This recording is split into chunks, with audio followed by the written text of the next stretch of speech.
Hello everyone, welcome to another video. In this video, I will show you how to share a YouTube video on your Instagram story. So let's go to YouTube first, and on YouTube, make sure to just pick one video. We're going to pick this video, we're going to share it, and we're going to copy the link.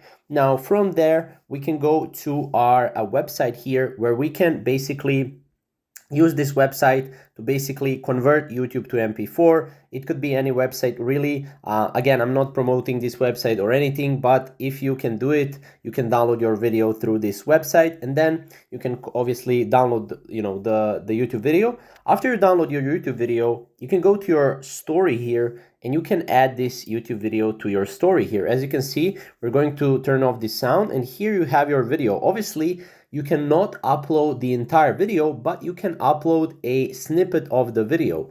Then, if you want, you can add a basically, location, maybe mention, or maybe you can add a link, right? A link to your YouTube video, and then you can add a link and add it as well to your story. So that's the only way really how to share a YouTube video on Instagram story.